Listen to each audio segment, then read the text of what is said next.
Boa noite para todos. Hoje nós vamos estar aqui com o Francisco Bento dos Santos, da Quinta do Monte Douro, uma pessoa incrível, que virou um amigo e que tem muita história para contar pra gente desses vinhos sensacionais. Aí eu vou esperar ele entrar aqui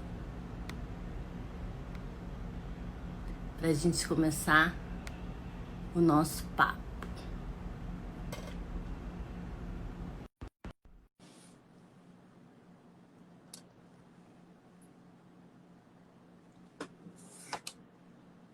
Conectando.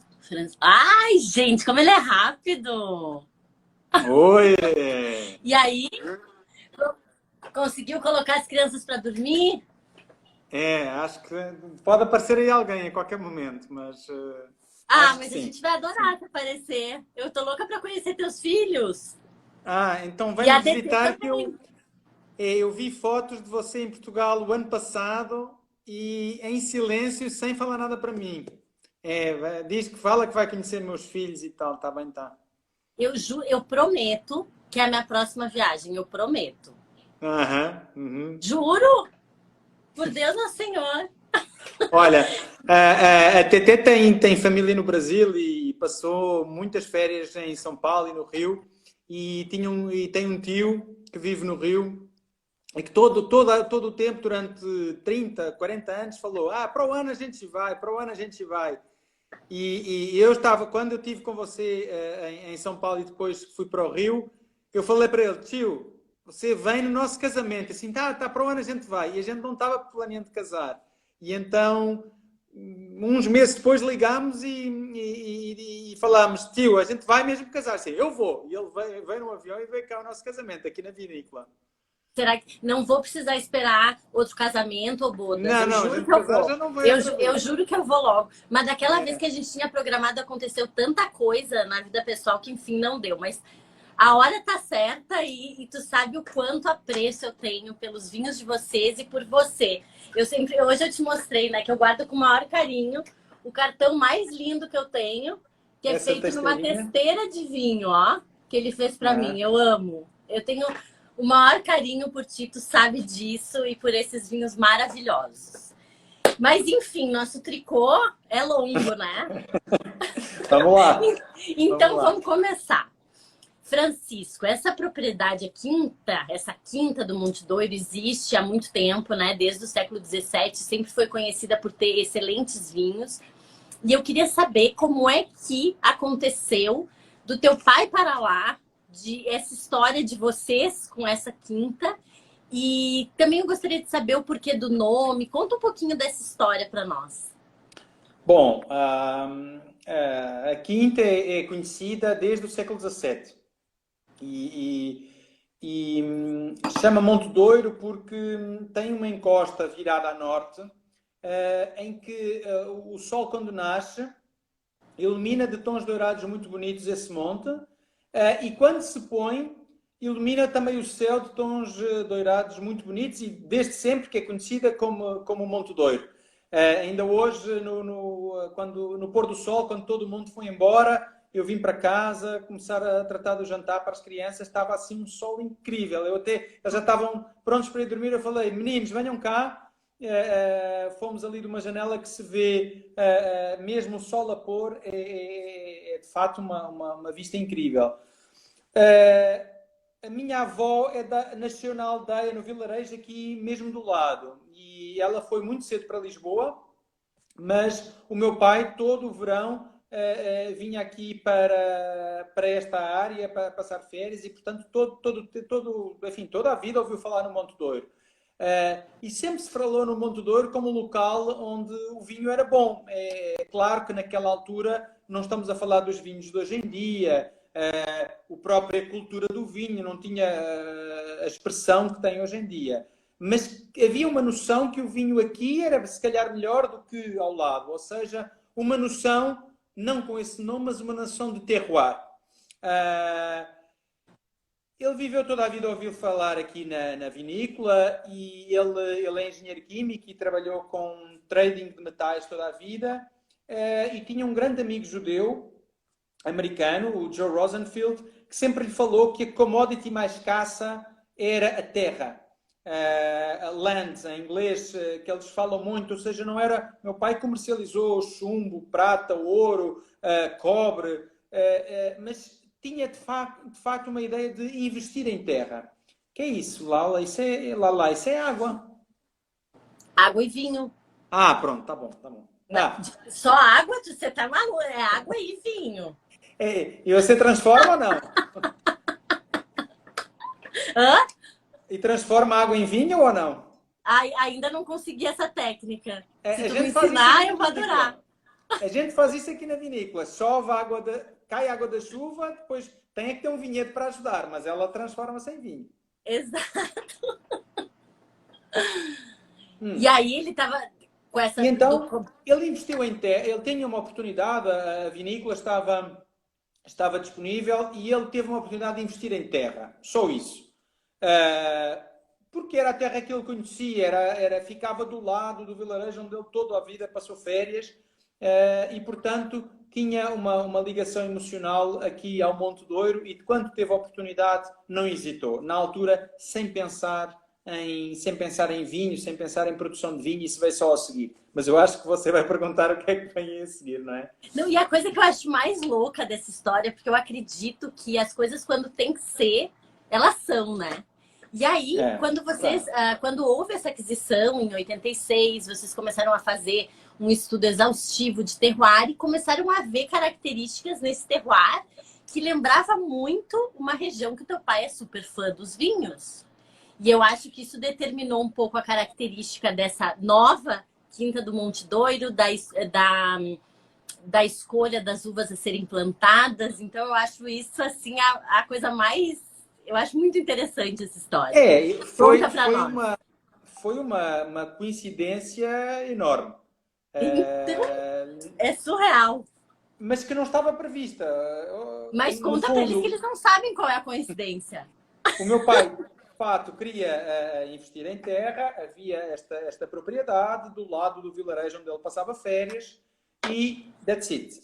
Acontece que, por uma coincidência de uns professores israelitas da Universidade de Agronomia de Jerusalém, que vieram a Portugal por que ele travou conhecimento por causa do trading dos metais, que quiseram vir, tinham um negócio de produzir legumes e fruta fora da época para exportar para Israel, uma coisa que não vingou e que não andou para a frente, mas ele ficou com um estudo de solo e clima que decidiu desenvolver um pouco mais, pensar, bom, se isto tem fama de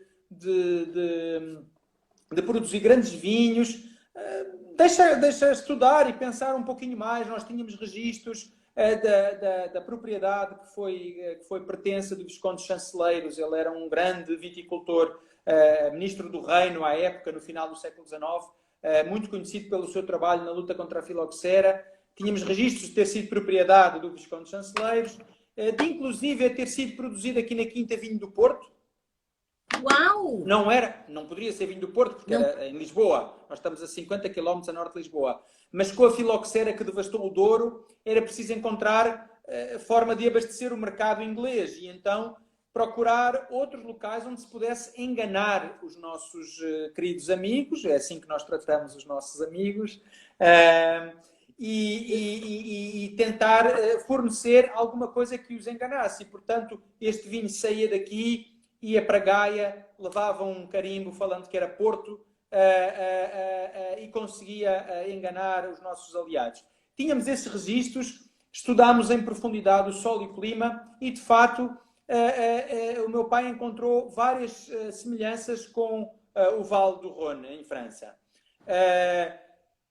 Uma das semelhanças, e isso é se calhar a curiosidade maior por estarmos aqui a conversar no live da Mistral, é que o vento que é tão característico das Côtes-du-Rhône é precisamente o Mistral. O Vale do Ródano é interior, em França, mas o vento vem do Atlântico, sobe e depois desce no Vale do Rhône. Nós aqui estamos numa freguesia, eu não sei no Brasil o que é a expressão freguesia, porque município é a prefeitura, é maior, a freguesia é o local mais pequeno. Não sei politicamente como é que... Seria um povoadinho? Não, é porque é política, é abaixo do município e enfim, é uma área de pequenas povoações ou pequenos vilarejos. Esta freguesia aqui chama-se Ventosa. E do outro lado da Serra de Montejum tem a Abrigada, que é de ser protegida do vento. Então, aqui venta muito, venta em permanência, e é um vento que vem do Atlântico. Nós estamos a 20 km do mar em linha reta, e esse vento é muito parecido com o Mistral. Nós temos, de facto, algumas características e esses estudos indicavam que a Syrah e Viognier poderiam dar-se aqui muito bem. Bom, explicar, por exemplo, em inglês ou em holandês ou em alemão é difícil, mas no nosso português é fácil. O chamado juntou-se a fome com a vontade de comer. O meu pai é doidão, apaixonado pelo Rhône, muito amigo do Michel Chapoutier, do Guigal, do Chave. Aqui parecia que teríamos condições ideais parecidas com o Rhône, portanto ele decidiu, sem dúvida, plantar Syrah e Viognier.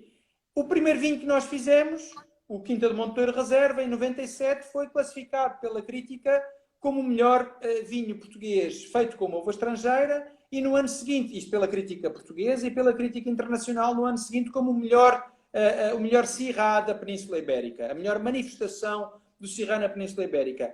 Isto são ótimas notícias, foi muito importante para nós, mas são mais do que ficarmos felizes e contentes, é a razão de estarmos a conversar aqui os dois. É que se um bocadinho inesperado, diria, mesmo fazendo tudo bem, não teria justificado plantarmos maior área de vinhedo, construirmos uma adega, trabalhar num projeto profissional, porque foi só quase uma experiência ao princípio, e estarmos aqui hoje, de eu ter abraçado este projeto como a minha profissão, envolver a TT, que você conhece, a minha mulher, os meus filhos, que agora durante a quarentena estamos aqui, estão entusiasmadíssimos a acompanhar todo o processo no vinhedo, na adega, e de facto isso só fez sentido por causa desse sucesso inicial. Senão, se calhar, ainda hoje eram meia dúzia de garrafas para alguns amigos e não tinha passado disso. Mas é uma maravilha de uma coincidência, né? Comprar uma terra que estava próxima da tua avó e que ainda tem essas características de um vinho que ele aprecia tanto e que ele pôde trazer essas uvas, eu acho isso sensacional. E me conta uma coisa, Francisco, quando que o Francisco Bento dos Santos entra nesse projeto e fica? Como é que foi esse teu caminhar para a Quinta do Monte Douro? E quais são o que tu acha que foram as tuas principais aportações nesse projeto? Bom, o Francisco esteve sempre desde o início. Não de forma... A primeira safra, em 97, eu estava entrando para a universidade. Eu cursei biotecnologia. Estava longe de estar ligado ao vinho. Mas a gente saiu daqui na altura da vindima, da apanha, e saí daqui com o meu pai de noite e nós morávamos perto do local em Lisboa onde se afixa as pautas para saber em que curso é que você entrou. E saí daqui em 97 para ir ver em que universidade é que tinha entrado. Desde essa altura acompanhei desde sempre, embora, enfim, não como atividade profissional, mas acompanhei desde sempre, fui-me envolvendo cada vez mais, influenciei sempre um pouco o meu pai na forma como ele ia vendo a vinícola, embora naturalmente ele seja a grande cabeça de todo o projeto. E nós temos aqui uma curiosidade, é que o meu pai foi meu treinador de rugby. Aliás, atrás de mim tenho a biblioteca de rugby, a nossa biblioteca de rugby, que não é duas revistas, quer dizer, sobre o rugby há filosofia, há teoria de jogo, há muitos destes livros são texto corrido, não são só jogadas, são texto corrido de filosofia. E o vinho tem muito isso. Tem muito de filosofia. Antes de saber a técnica, antes de saber de viticultura, de enologia, tem muito de filosofia. O papel do produtor é esse mesmo, é filosofar, é pensar, é conceber, para depois uma equipa técnica conseguir traduzir isso para uma garrafa de vinho. Ele foi meu treinador de rugby, eu era o capitão do time. e tínhamos uma relação muito próxima, já quase profissional nessa altura. Portanto, na vinícola eu sempre fui ajudando e depois invertemos um pouquinho os papéis, ou seja, ele hoje, quando ele é o treinador, eu sou o capitão do time, o treinador não joga o jogo, o treinador formou a equipa, montou a estratégia, mas depois não está no jogo. O capitão sim, está no jogo, é mais um membro do time, não é mais ou menos que os outros, é só mais um membro do time, mas tem a responsabilidade de motivar e de tentar garantir que aquilo que o Mister definiu fora de campo é de facto aplicado na prática. Esse é o meu maior papel. Ele é a grande cabeça de todo o projeto. A mim cabe-me gerir uma empresa, é uma empresa, temos contas para pagar, temos vendas, temos custos, temos tudo para gerir, mas garantindo que a essência, a base, apesar das mudanças, dos rótulos que fizemos toda a linha recentemente, que o princípio, aquilo que está dentro da garrafa, dentro do copo de vinho, é fiel aos objetivos e a todo o desenho inicial do projeto. E Francisco, imagina que idade tu tinha quando ele comprou? Tu tinha? Tinha a idade do meu filho Zé Maria, tinha 6 anos, 7 anos. Então tu viu tudo, né? Nasceu aí. Que delícia. Eu acho que isso é a coisa mais incrível. Antes da gente passar para a próxima, o que tu tá bebendo? Tu tá bebendo um vinho que eu amo, que é um rosézinho, porque tá calor aí. Aqui é verão. Mas eu já estou mostrando a nova etiqueta. Exato. Depois nós vamos falar dessas novas etiquetas, mas ele tem aqui o logo do orgânico e está sabendo divinamente este vinho agora. É muito seco, é um vinho... Eu adoro este vinho. Eu adoro, eu até vou pular a minha pergunta, vou falar antes dele. Eu amo esse rosé. Eu acho ele um rosé, assim, espetacular, seco, gastronômico, super fresco. E o que faz dele ser tão especial? Porque eu me lembro que a primeira vez que eu tomei, eu fiquei assim. Bom, lá. Esse rosé, eu acho que a melhor definição que a gente pode falar é que é um rosé feito para ser rosé. Olha, o Diogo Assis juntou a gente. O Diogo Assis juntou-se a gente. O Diogo é um grande amigo, tem uma agência de eventos em Portugal e também no Brasil. É Voking. Este rosé é feito para ser rosé. O que é que isso quer dizer? Bom, todo mundo pensa que se calhar todos os rosés são feitos para ser rosé, mas não necessariamente. Muitas vezes os rosés são subprodutos. Uma cuba de tinto que é preciso sangrar para concentrar um tinto. A gente escolheu uma parcela do vinhedo propositada em que achamos que ali seria o ideal para produzir rosé. Já vi aqui uma pergunta, o rosé é feito com Syrah. Mas a gente tem 10 parcelas diferentes de Syrah e escolheu uma de propósito para a produção rosé, que é a parcela mais indicada para o rosé. Depois todo o processo é adequado ao rosé. A viticultura, as mentes de folhas, a apanha mais cedo duas, 3 semanas mais cedo do que as outras parcelas de Syrah para os tintos. Depois é vinificado como um vinho branco. É uma prensagem suave e a vinificação sem maceração, sem contacto com a película, a uma temperatura baixa e, portanto, fica um rosé completamente seco, com um grande frescor, muito gastronómico, muito mineral, tem quase salino. É salino. Ele é salino, é quase salgado. Tem um toque salgado que permite que ele seja muito gastronómico, acompanha à mesa uma pizza, uma pasta, um churrasco, enfim. É um rosé muito versátil, é orgânico, é orgânico, como eu falei, é 100% biológico. Se ele estiver quente, a perguntar ao Diogo, pode botar uma pedrinha de gelo? Não, cara, que é isso? Eu adoro. Não. A gente usar geladeira é bem melhor do do que botar Eu para adoro esse rosé. Sabe quando tu vai fazer aqueles petisquinhos que tu vai comer várias coisinhas diferentes? Que daqui a pouco tu vai comer um camarãozinho, aí depois vai petiscar alguma outra coisa. Ele simplesmente ele vai se adaptando e ele vai ficando perfeito com tudo, né? Para beliscar é o melhor que pode haver. É a melhor coisa. E o difícil é não acabar com a garrafa. Não, Ela vai voando. é verdade, é verdade. Por isso é que a gente tem. Esta é normal, mas por isso é que a gente faz Magnum, que assim é mais fácil. Claro. Precisa, pede uma Magnum. Pede. Claro. E querida, já que tu estava falando dos orgânicos e tal, eu desde 2006, né, vocês são certificados biológicos e tal, mas muito mais do que certificação, selo, é uma filosofia de vocês. E eu adoro te escutar falar, porque a gente sente, além de eu ter gostado de ti desde o primeiro momento, porque tu é uma pessoa que tem emoção, eu gosto de gente com emoção.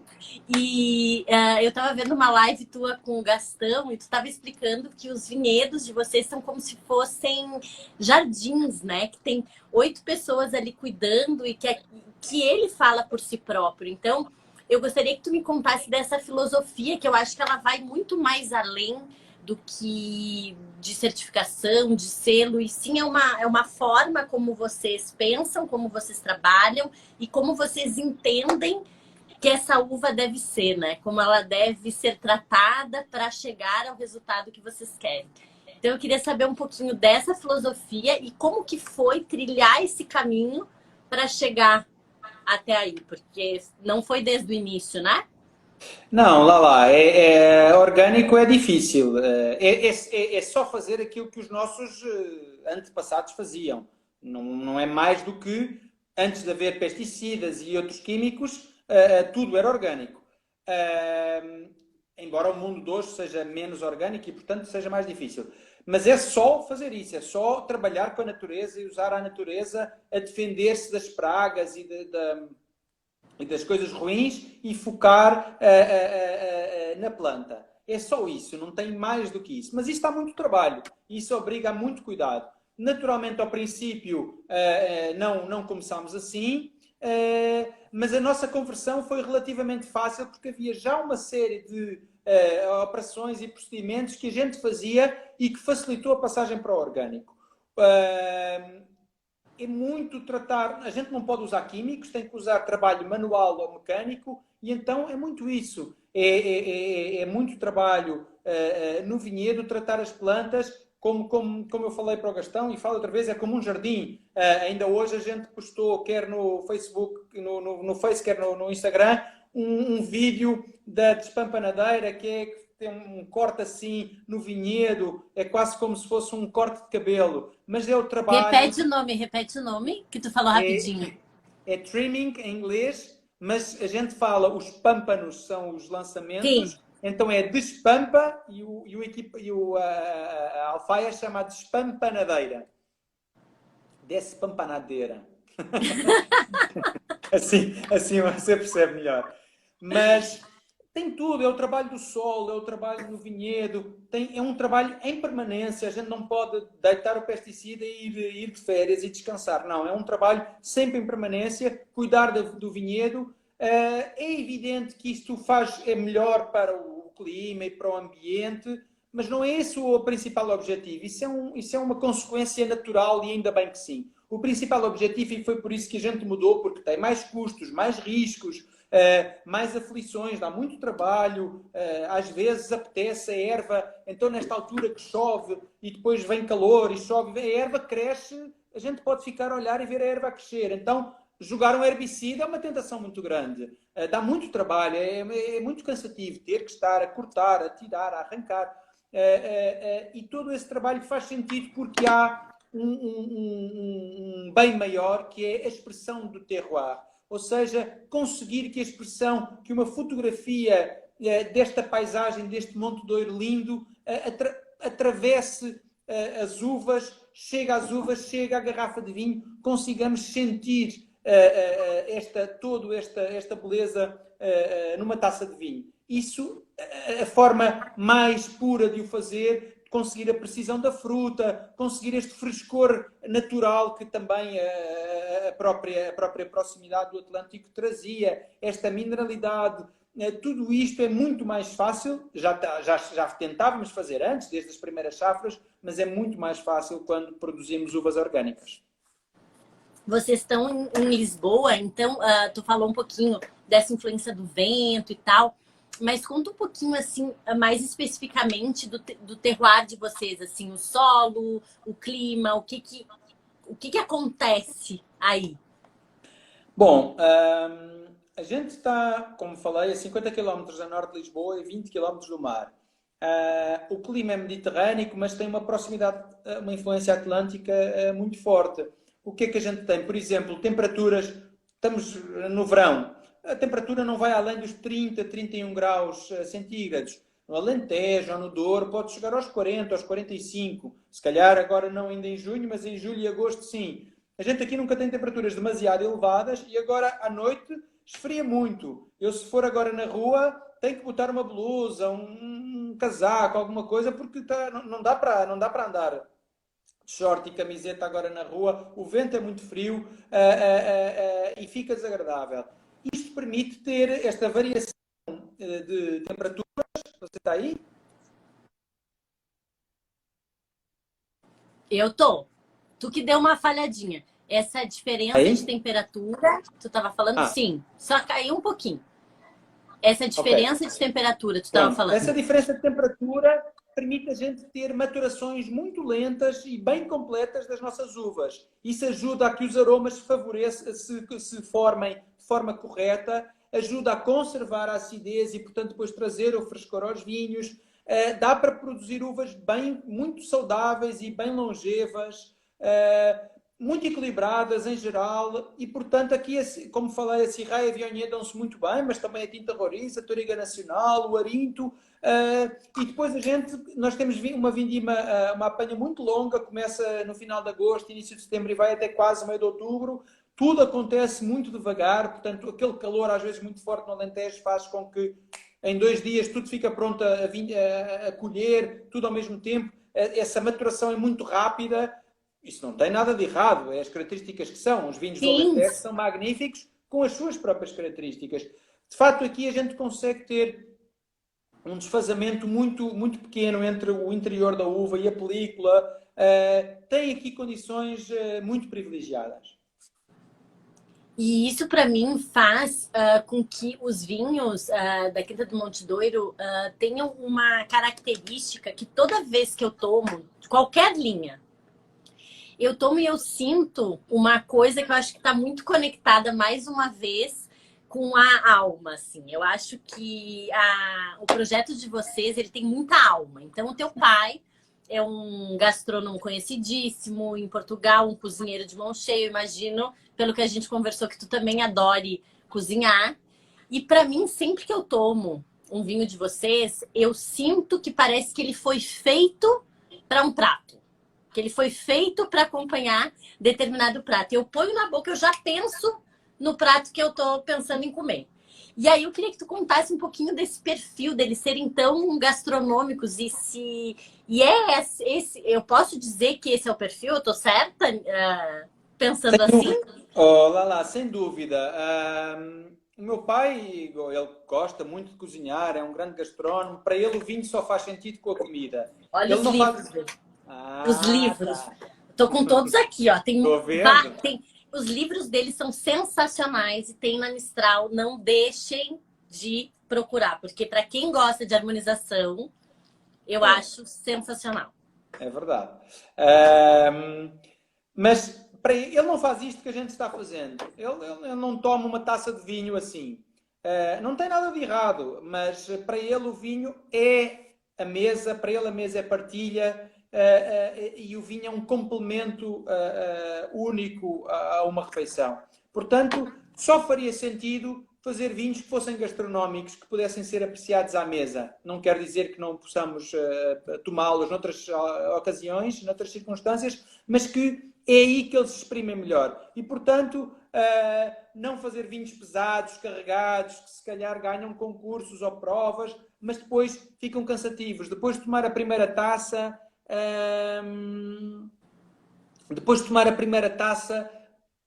ficam, não apetece ir para a segunda. E como você falou do rosado, a gente quer acabar a garrafa. A Magnum é o tamanho ideal. E isso, o facto do vinho ser seco, de não ter qualquer açúcar residual, de ser mineral, de ter esse frescor todo, ter complexidade, não ser só um vinho linear, ter profundidade, são vinhos de facto muito gastronómicos. Para que prato, para que ocasião, podemos recomendar vinho a vinho. Há certamente experiências e pessoas com ideias diferentes, mas de facto eles exprimem. Podemos tomá-lo a qualquer altura, mas eles exprimem-se muito melhor se estivermos à mesa e se o acompanharmos com uma refeição. E não é à toa que eles estão em todos os restaurantes mais legais de Portugal. Aliás, todos os restaurantes que eu fui de Portugal, você tem os vinhos da Quinta do Monte Douro. Vocês fazem várias parcerias com chefes, então faz todo sentido isso. Agora eu tô tomando, por exemplo, o livro. Agora a gente vai contar um pouquinho das diferenças das linhas. Mas esse vinho seria o vinho... Eu acho engraçado falar de entrada, né? Porque é um vinho de entrada que só um pouquinho, né? É tipo... Sim, sim, sim, sim. Incrível. Ele tá com... O que eu tô bebendo aqui tem 5 anos. Ele tá extremamente vivo. Ele ainda tem muita vida pela frente. Sim, sim, sim, sim, sim. E o que eu acho mais delicioso desse vinho, Francisco, é que eu ponho na boca e tu coloca na boca e simplesmente aquela acidez deliciosa, dá vontade de tomar mais um golinho. Mas ao mesmo tempo ele tem uma estrutura, ele tem um tanino muito aveludado, ele é muito macio. Então mesmo quem não costuma tomar vinho, vai tomar esse vinho e vai amar.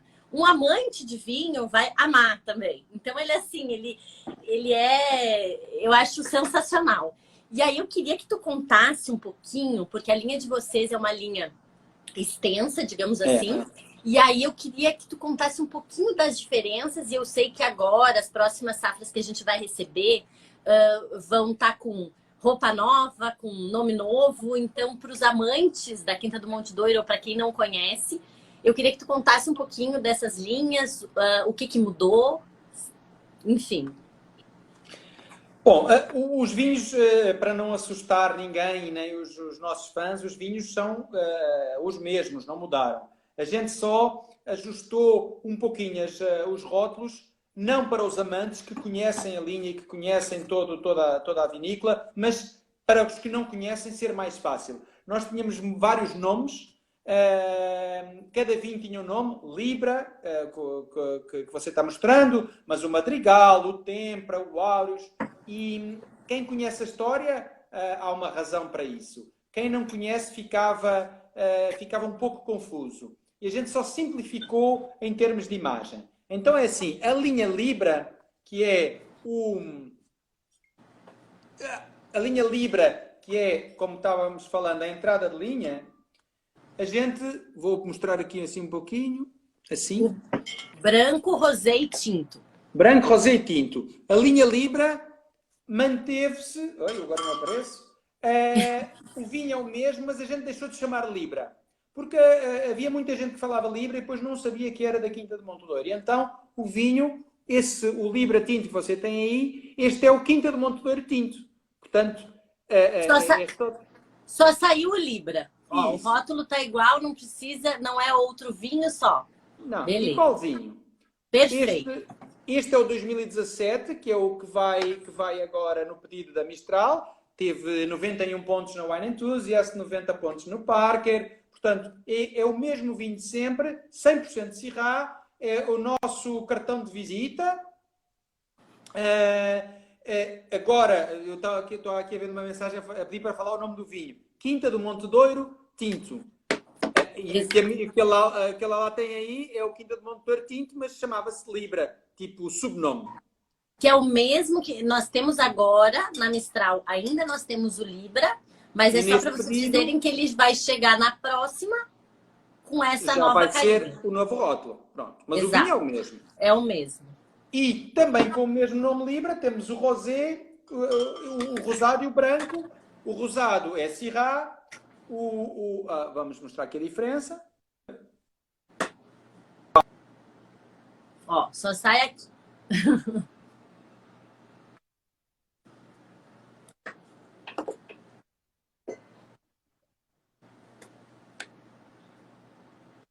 Deu uma travadinha, Francisco. Deu.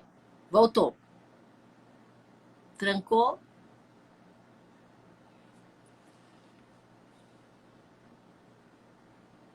Vamos esperar um pouquinho, que deu uma travadinha no Francisco. Vamos ver se ele se retorna ou se a gente entra de novo. Voltou aí? Ainda não. Para mim tá congelada a tua imagem.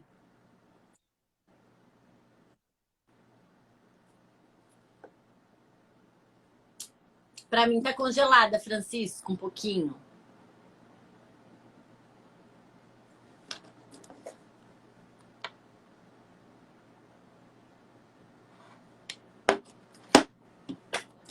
Quer entrar de novo? Tá me ouvindo?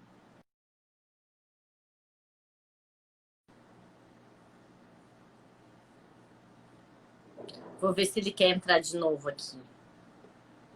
Pronto. Agora ele vai entrar de novo, que deu uma travadinha. Mas enfim, ele estava contando. As linhas mudaram um pouquinho o nome para ficar mais fácil. Então a linha de entrada, que já é sensacional, que se chamava Libra, agora chama Quinta do Monte Douro. Então a próxima safra que a gente receber vai ser assim. Aí a gente tem o branco, o rosé e o tinto. Por enquanto, os que nós temos agora na Mistral ainda estão com esse rótulo Libra. Vamos ver se o Francisco tá entrando. O tinto e o rosé são Syrah? Sim.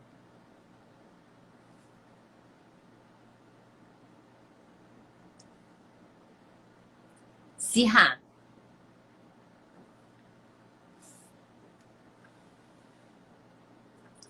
Ó. Francisco já está. Só tô aguardando ele aceitar, mas já tá entrando. Aê! Ah, sem travar um pouquinho não tem graça, né? Tem que ter. Não, a conexão internet no Freixal de Cima, na Ventosa, não é igual a São Paulo, né? Nem São Lisboa. Paulo, exatamente. Mas a gente estava falando, então, da nossa linha de entrada. O pessoal estava perguntando de quais as uvas. Eu falei que o rosé e o tinto são Syrah. Conta um pouquinho do branco.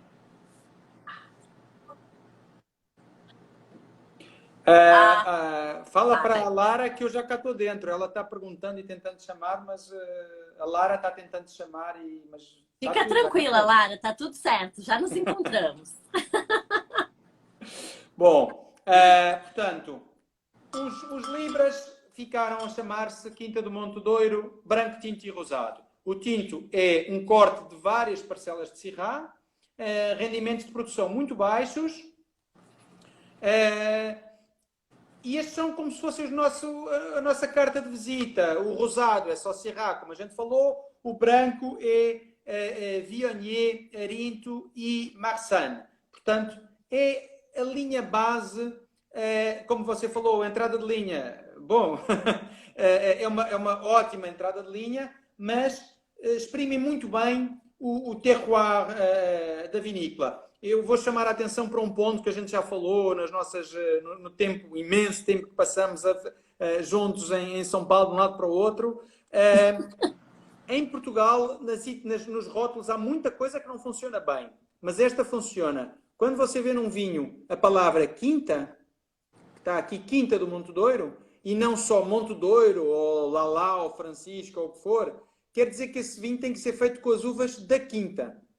Se a gente comprasse uvas à volta e para fazer uma grande produção, a gente podia chamar Monte Douro, podia chamar Francisco, Lalá, o que quisesse, mas não podia chamar Quinta do Monte Douro. Ou seja, os nossos vinhos de entrada de linha, e portanto há uma razão para eles terem o nível que têm, são feitos com as nossas uvas. Uvas feitas naquele jardim, pelos nossos jardineiros, orgânicas, com todos os cuidados. Por isso é que a nossa entrada de linha é tão elevada, porque é feito com as nossas uvas. Não é só uma marca, não é só um nome, mas é, de fato, a expressão do terroir. Perfeito. E aí, depois vamos contar das outras linhas. Depois, a seguir, tem... Só puxar para aqui. Tem os reservas. Ah, espera aí, antes de ir para aí. Tá. Mais fácil. Tem Reserva. as reservas. Que é fácil. É como tem um reserva branco, um reserva tinto e um reserva rosé, que esse não vai no pedido da Mistral. Tem os reservas. A diferença para os dois que você tem aí, o reserva tinto sempre foi o reserva tinto, desde a safra de 97. Syrah é o irmão mais velho do Quinta do Monte Douro Tinto, ou seja, do antigo Libra. E tem o reserva branco. Esse também mudou de nome. Ou seja, de antes a gente chamava ele de Madrigal e agora é 100% Viognier, é um vinho feito da nossa melhor parcela de Viognier. E agora, em vez de chamar ele Madrigal em letras pequeninas como o Libra, é o reserva branco. Ó, então há a diferença, gente. É o mesmo vinho. E nós já vamos falar dele porque ele é um dos meus brancos, se não um dos meus preferidos. Eu sou apaixonada por esse vinho. Mas então, só para vocês entenderem, o Madrigal vira o Quinta do Monte Douro Reserva Branco. E conta... A TT está juntando a nós e está fazendo marketing aí nos comentários. Boa, TT. Vai, amor. Oi, TT. O Quinta do Monte Douro Reserva, esse vinho é simplesmente uma coisa assim fenomenal. A longevidade dele, a estrutura de boca, os taninos aveludados, não dá nem para explicar o tchan que é, né? E a gente tem algumas safras na Mistral, então assim, até dá para fazer uma verticalzinha. Isso é uma loucura, É uma loucura. Eu já vi que tem algumas safras que eu dei pouquinhas garrafas, mas a gente tem 2009, 2010, 2007, 2008. Esses vinhos estão bem espetaculares. Pouquinhos. Mas para quem curte fazer uma vertical, é uma coisa sensacional. E conta o que tem aqui. Conta para nós o que tem no Quinta do Monte Douro Reserva. O Reserva é muito... Todos os nossos vinhos, mas ele é muito longevo. E de fato, apanhar algumas safras como a Mistral, não há muitas importadoras que tenham uma pequenina biblioteca, uma enoteca dos nossos vinhos. É magnífico ver como eles evoluem na garrafa. Este é o 2015. O Reserva é o irmão mais velho do Quinta do Monte Douro tinto, sem ser Reserva, portanto o antigo Libra. Este é um corte de Syrah, de várias parcelas de Syrah, exprime muito bem o terroir da vinícola, mas este é o carro-chefe da vinícola, ou seja, é um corte de várias parcelas de Syrah, mas agora das nossas melhores parcelas de Syrah. Escolhemos as melhores parcelas para o corte deste vinho, com rendimentos de produção muito, muito, muito, muito baixos. Portanto, o vinho é muito concentrado, é de fato a expressão pura do terroir e tem também um segredo, tem um pouquinho de Viognier, da uva branca que faz o branco, não é um corte, ou seja, não é um pouquinho de vinho branco misturado com vinho tinto, é uvas de Viognier que fermentam, a gente fala a técnica, é co-fermentam, fermentam juntamente com as uvas de Syrah. É só 4%, num Syrah muito concentrado, uma matriz concentradíssima que funciona aqui como um perfume, um toque de complexidade acrescida, muito sutil e que de facto contribui depois para toda a expressão do vinho. E que é uma técnica também muito utilizada em algumas regiões do Rhône e que aporta, além disso, falam que tem também ajuda na extração de cor, né? Alguma coisa assim? Ou não? Bom, eu não sei, é uma porcentagem muito pequena, funciona como um tempero. A gente na cozinha, quando tem uma erva, quando tem qualquer coisa, é só um pouquinho. Não vai deitar muita coisa, porque depois só sabe aquilo, não sabe o resto. É mesmo só um condimento, um tempero Eu costumo dar o exemplo, a minha filha Madalena, que fez agora 6 anos, ainda agora, até foi hoje para Lisboa, mas ontem esteve pintando unha nela, fazendo unha, não sei o quê, que ela está toda vaidosa. Ela fica horrorosa de unhas pintadas. Unha pintada é para uma mulher. É para uma mulher que tem um corpo de mulher, que tem maturidade, em que a unha pintada, e a gente pode falar no perfume, no condimento, é um toque acrescido. Vai elevar uma coisa que já é bela para algo ainda superior. Numa criança fica ridículo. Bom, ela é uma criança, quer brincar, está tudo bem. Mas não lhe fica bem. Ela fica melhor com uma roupa de criança. Não fica bem com batom, com unha, com não sei o quê. As crianças querem fingir que são adultas, mas não são.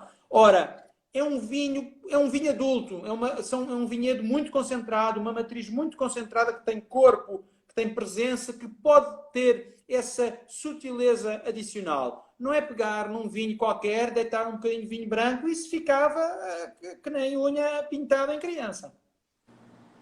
Exatamente. E o pessoal pergunta muito, eu sei que é óbvio que o que é mais importante é justamente essa uva e desse jardim aí de vocês, mas assim, a diferença de tempo de envelhecimento, só para o pessoal entender, entre o Quinta do Monte Douro e o Reserva.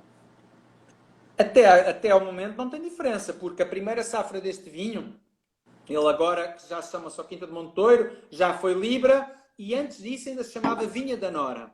O primeiro Vinha da Nora é de 98 e está magnífico à data de hoje. Tal como o primeiro Reserva é de 97 e está magnífico à data de hoje. Os vinhos são muito longevos, portanto, só se esperar mais 10 anos é que vou saber se um aguentou mais ou menos do que o outro. É evidente, que um vinho com 20 anos em cima não tem as mesmas propriedades, as mesmas características que um vinho jovem. Se você gosta de vinho jovem, não guarda um vinho 20 anos na cava. Agora, beba agora, toma agora, ele está ótimo. Agora, se gosta de apreciar, de fato, a longevidade do vinho e ver os aromas terciários a formarem-se, a gente, pelo menos, não temos histórico para mais. Mas estes 20 anos, à vontade, os tintos, o branco e o rosado, não tanto. Embora o Reserva Branco, o Madrigal, também é muito longevo. 10 anos no mínimo. 10 anos no mínimo, ele fica magnífico. Mas se você não gosta de um vinho branco com idade, tome ele agora, não é? Não gosta. Mas se tiverem oportunidade... Então, antes da gente falar dos outros, já que tu tá com ele na mão e eu também tô aqui, que é o Madrigal que a gente tem aqui, que depois vai vir como Quinta do Monte Douro Reserva Branco, mas é o mesmo vinho. Para mim, a primeira vez que eu tomei esse vinho, eu não me lembro com quantos anos ele tinha, mas eu quase chorei. Eu fiquei emocionada, eu fiquei impressionada com a longevidade dele e tal. E o processo dele, além das uvas serem muito especiais, o processo dele, quando tu começou a me contar, eu falei, gente, tipo assim, é uma receita, assim, minuciosa. Conta pra gente um pouquinho todo o processo para fazer esse vinho, para que as pessoas entendam o que ele é, que é uma joia. Eu vou convencer você a vir visitar a gente. Quando você vier, eu abro a safra que você quiser do Reserva Branco. Janeiro eu tô aí. Marca a passagem e vem. Minhas férias em janeiro. Se tudo der certo, se essa coisa toda acabar, janeiro eu tô aí. Bom, o Reserva Branco, o antigo Madrigal, vem da nossa melhor parcela de Viognier. O Viognier que entra no branco, no antigo Libra, portanto, no Quinta do Monte Douro branco, é um Viognier de um vale, mais rico, mais aromático. Enfim, falta um pouquinho de acidez, por isso a gente junta no corte o arinto, que traz um frescor grande. Enfim, é um Viognier muito rico aromaticamente, mas menos completo. O Viognier do Reserva ou do Madrigal... Não, este é o tinto, desculpem. O Viognier do Reserva ou do Madrigal é, de facto, de uma parcela de encosta virada a norte, e a gente tem que ter um controle de maturação muito rigoroso, muito preciso. Para isso tem que fazer 2 apanhas. Ou seja, a gente tem que, quando está chegando ali aos 13.8, 13.9, 13.7 graus, faz uma apanha dos cachos que ficam no exterior da planta.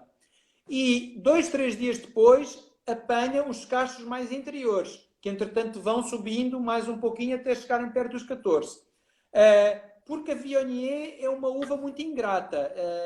Se não tiver a maturação perfeita, não funciona. Se ela for sobremadura, é enjoativa, é cansativa, é compota, é marmelada, é goiabada, não é vinho. E você fala, bom, então apanha mais cedo. Mas se apanhar cedo demais, ela não tem expressão. E então você tem uma uva super aromática que não vai ter qualquer expressão. Então, para conseguir esse controlo, é preciso ter muito cuidado, fazer essas duas apanhas e depois a gente, nessas duas apanhas, divide uma parte. Portanto, é como se fossem duas parcelas diferentes, ou seja, a gente tinha uma parcela, complicou. Considerou duas parcelas, como se fossem dois vinhedos diferentes, porque fez em duas datas diferentes a apanha. Cada uma delas divide em inox e em barrica. Na barrica, usa barrica usada, usa barrica nova, usa barrica de 225 litros e usa barrica de 500 litros. Uma batonagem muito suave. Na ficha técnica eu sou obrigado a escrever alguma coisa. Adoro isso. Não, a gente tem que escrever. Bom, você pergunta, todo mundo pergunta, e a batonagem? Ninguém percebe nada de vinho e todo mundo pergunta. E a batonagem? Quantas vezes por semana é que é? Eu falo, uma vez por semana. Mas não é verdade. Isso é só para calar o enochato. A batonagem é por prova. O enólogo vai provar barrica a barrica. E vai tirar uma amostra, vai provar e vai falar. Precisa ou não precisa de batonagem? Em média, uma vez por semana, muito suave. Uma vez de 2 em 2 semanas. Ou então está 1 mês ou 2 ou 3 sem fazer batonagem, se não for preciso. É quando é preciso. Isto dá trabalho. Ora, é depois de ter todos estes vinhos, as duas apanhas, inox e barrica, nova, usada, 225 litros, 500 litros. Destes vinhos todos, a gente gosta muito de complicar e gera muito trabalho adicional na adega, é que vamos fazer o corte de precisão para chegar... Olha o Carvalho! Um abraço, meu amor! Um abraço para BH!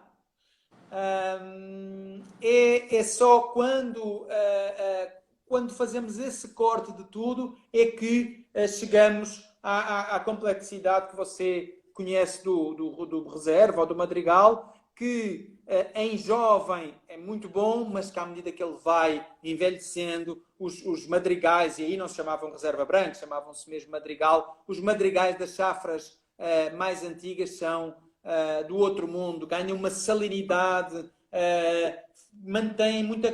ganham uma complexidade enorme, mas sem perder o frescor.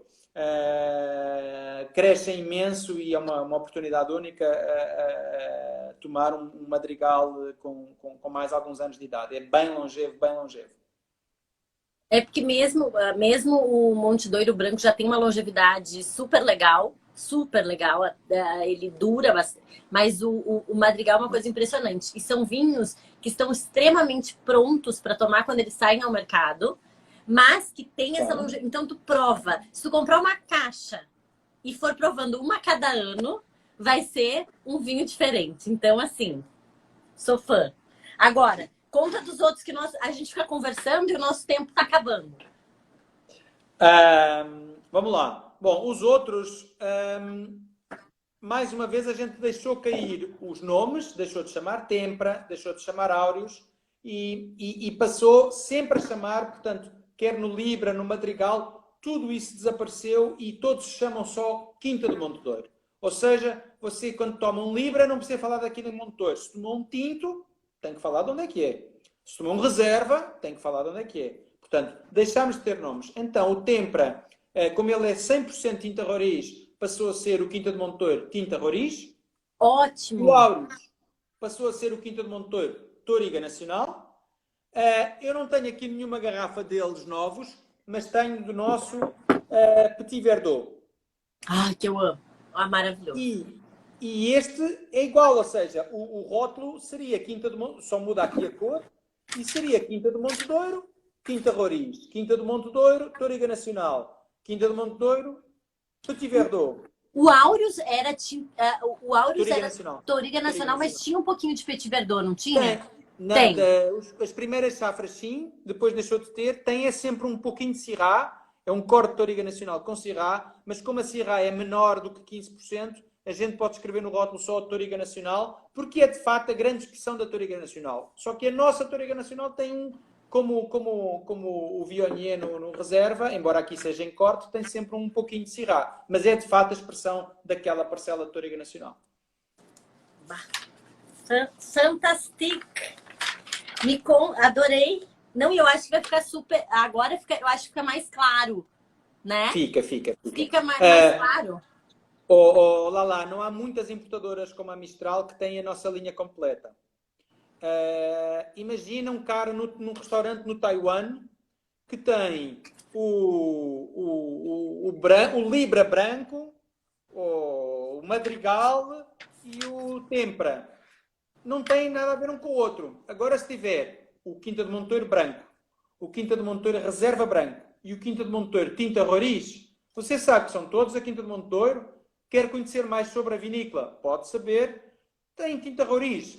E depois há uma coisa que fala no tinta roriz e no Touriga Nacional, que eu não tenho aqui, mas tenho o Petit Verdot. Não sei se você consegue ler aqui em baixo. Fala em letras... Eu tô meio ceguinha, os 40 anos bateram, Francisco. Tô? Alô? Alô, ouviu? Foi. Não. Estava a falar. Aqui no Petit Verdot, por baixo do Petit Verdot, e fala no mesmo na tinta roriz e na Touriga Nacional, fala Single Vineyard Limited Edition. Ou seja, a tinta roriz. E depois atrás, na contra-etiqueta, fala a área da parcela. E você, a tinta roriz, tem menos de 1 hectare. A Touriga Nacional tem 1,4 hectares. Ou seja, qualquer pessoa em qualquer parte do mundo vê, isto é um vinho de uma vinícola, não sei se é boa, se é má, se é grande, se é pequena, mas depois tem o nome da uva, tem a safra e fala Single Vineyard Limited Edition. Portanto, é uma seleção parcelar, só de uma parcela, pequena parcela, edição limitada e por trás fala a área da parcela. Aí dá para perceber o vinho. Se é bom, se é mau, tem que degustar, tem que experimentar. Mas, em termos de rótulo, dá mais informação para quem não conhece a vinícola e não tem muito tempo. E um sommelier como você, num restaurante, em qualquer parte do mundo, tem 30 segundos para apresentar um vinho para um cliente. Não pode estar ali durante 2 horas a falar como a gente está aqui numa live e o José Bento dos Santos e tal. Tem que ser mais curto. E então mantemos os vinhos todos, mas fomos mais específicos na informação do rótulo. Adorei. Tu acredita que nós temos 1 minuto e 29? Então eu quero dizer uma coisa que, para quem ficou babando, porque eu tô tomando um aqui, mas já queria tomar todos, a gente tem um cupom de desconto que depois a gente vai postar, Monte Doiro 10. Então, oportunidade de comprar os vinhos com desconto. E agora eu vou deixar para... Eu só quero te agradecer do fundo do meu coração por esse bate-papo. Eu adoro estar contigo. Eu tava morrendo de saudade, então me senti como se tu estivesse aqui na minha casa. Muito obrigada. E deixo para ti. Bom, é uma responsabilidade grande, mas o que eu posso falar é quando isto tudo ficar bom, você vai me visitar, mas Janeiro todo mundo aí no Brasil, venham, isto é 1 hora de Lisboa, dirigindo de carro, venham visitar a vinícola. Não tem graça nenhuma ser eu a falar, tem graça é ver o vinhedo, sentir, ver a adega, degustar os vinhos, perceber a expressão do terroir e verem com os vossos próprios olhos. Portanto, fico aguardando uma visita vossa. Querido, beijos para a família toda, para o pai, para a Tetê, para teus filhos e muito obrigada. E em breve a gente está junto. Tchim, tchim. Tchim, tchim. Tchau, Lala. Obrigado. Obrigado e um abraço para todo mundo da Mistral. Obrigada, um abraço querido. a todo mundo. Obrigado, Um prazer. tchau.